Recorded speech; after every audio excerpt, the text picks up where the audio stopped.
Ya, untuk mengetahui lebih jauh prospek bisnis Benteng Api Teknik serta bagaimana nih tantangan dan peluang bisnis ini, kita akan membahasnya langsung mendalam bersama Direktur Utama Benteng Api Teknik atau BATR, Bapak Ridwan Sumadi. Halo Pak Ridwan, apa kabar?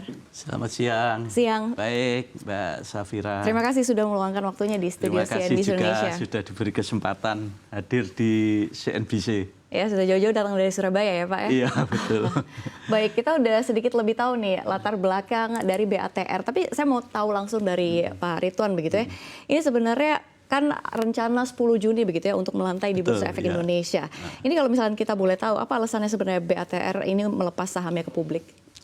Jadi kami kenapa ingin melepas saham ke publik ini, yang pertama, yang paling utama ya, itu untuk membuka akses ke pasar modal, supaya kami bisa mengembangkan usaha lebih besar lagi, serta untuk meningkatkan tata kelola perusahaan. Di samping itu juga kita ingin lebih meningkatkan dari sisi transparansi, akuntabilitas, dan efisiensi pada setiap kegiatan operasional perseroan nanti. Baik, boleh disampaikan kembali Pak Ridwan untuk berapa besar atau berapa persen begitu ya saham yang akan dilepas ke publik dan berapa nilai nominalnya per saham? Rencana yang akan dilepas ke publik itu sekitar 20,5%, dengan harga 100 sampai 115, insya Allah nanti kita berharap akan terhimpun dana antara 61 sampai 71 miliar, sekitar itu ya. Sekitar 71 miliar begitu. Itu ya digunakan untuk apa saja alokasinya? Nanti rencana kita akan gunakan untuk pengadaan CAPEK maupun OPEK, di mana untuk CAPEK itu nanti ada pengadaan akuisisi lahan, kemudian ada untuk menambah bangunan dari lahan yang sudah ada, kemudian juga untuk menambah mesin-mesin produksi supaya lebih optimal lagi, juga untuk pengadaan peralatan laboratorium atau uji lab yang nantinya mungkin kita akan punya uji laboratori yang paling lengkap di Indonesia nanti untuk produk refraktori ini.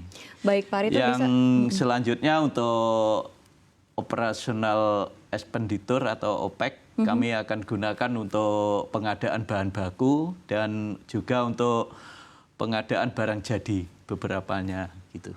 Barang jadi artinya memang sudah ada porsi-porsi begitu ya pada saat IPO ini untuk Insya Allah sudah kita rencanakan dengan matang. Baik, tapi Pak Ridwan bisa nggak sih Anda jelaskan gitu ya dari sejarah bisnis ini, dari BATR ini, mengingat kalau misalnya kita lihat nampaknya juga di industri bata, lalu kita lihat semen tahan api ini juga nampaknya masih belum familiar begitu di kalangan investor. Iya, memang banyak di masyarakat awam ini belum mengenal dengan baik mengenai refraktori ya. Kebanyakan mereka menganggap bata ringan itu juga bata tahan api, padahal beda. Bukan beda ya. Kemudian ada yang malah yang lebih parah, dibilangnya mungkin dikira batu bara, padahal sangat beda itu. Beda ya. Jadi kalau sejarah dulu ya, kalau sejarah BATR ini kami memulai bisnis ini sejak tahun 1997, akhir 1997 atau pada saat awal mulai krisis 1998.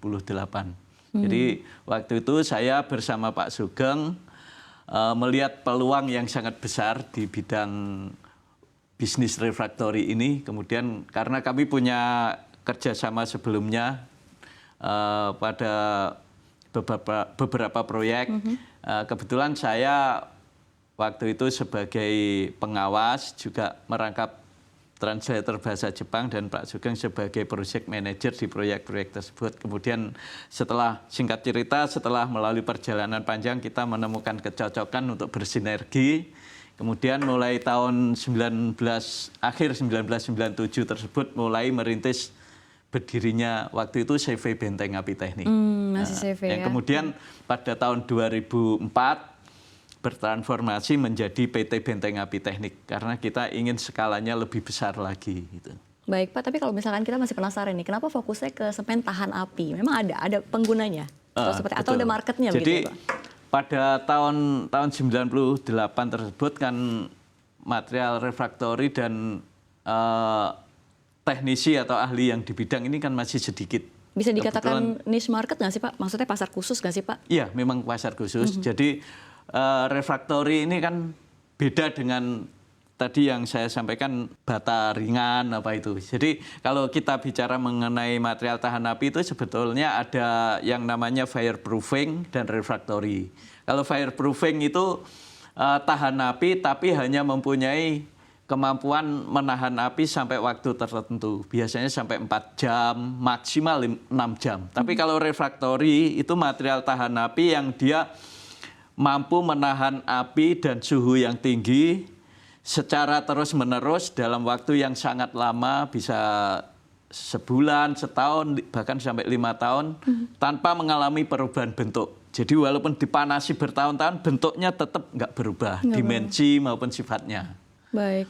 Bisnis ini banyak dipakai di produk-produk refraktori ini, banyak dipakai untuk industri sebenarnya mulai dari industri ringan seperti makanan dan minuman sampai industri berat menggunakan. Contohnya kalau di industri makanan dan minuman mulai pabrik kerupuk, pabrik tahu, kemudian pabrik makanan seperti mie sedap dan mungkin nggak boleh menyebut merek ya, mungkin pabrik mie dan lain-lain itu juga menggunakan. Terus kemudian kalau dari itu industri untuk yang menunjang mesin-mesinnya ya Pak? Ya, betul. Jadi untuk melapisi dindingnya tungku atau ruang pembakaran, juga reaktor. Kalau di industri lain seperti industri kertas, kemudian ada industri sawit, minyak CPO itu juga dia banyak menggunakan juga. Kemudian di industri pupuk, terus industri besi dan baja, industri semen. Terus kalau sekarang banyak di industri smelter seperti smelter alumina, smelter nikel itu juga kebutuhannya sangat besar. Ini bisa dikatakan masih swasta atau memang dari pemerintahan ada? Kalau perusahaan kami swasta Untuk murni, PMDN. Oke, dari klien-kliennya Bapak?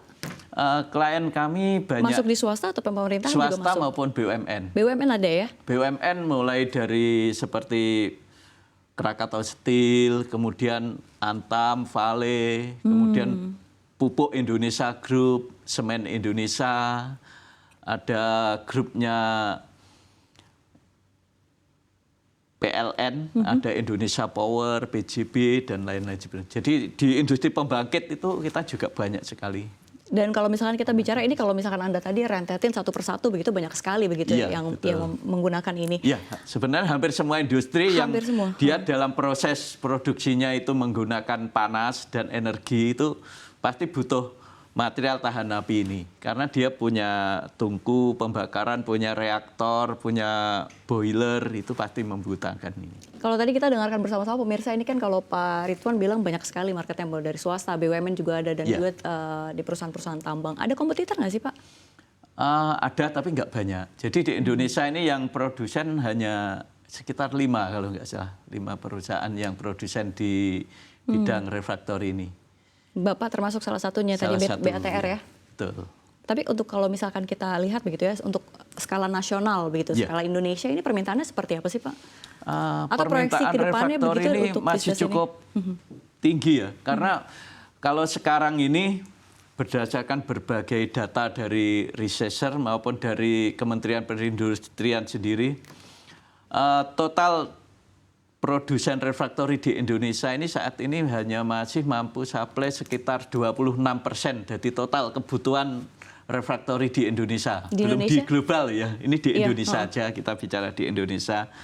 Sedangkan 74%-nya tadi itu kebanyakan masih mengandalkan produk dari impor. Ada yang dari China, Jepang, Thailand, Amerika, Australia, atau Eropa. Oke, jadi peluangnya masih sangat besar. Masih sangat besar ya, begitu. Karena kalau tadi kita masih bicara soal skala nasional saja begitu. Artinya memang ada kemungkinan akan bisa masuk ke skala global lagi ya Pak Ridwan ya. Betul. Jangan dijawab dulu Pak Ridwan. Itu sesuai dengan misi kami. Oke.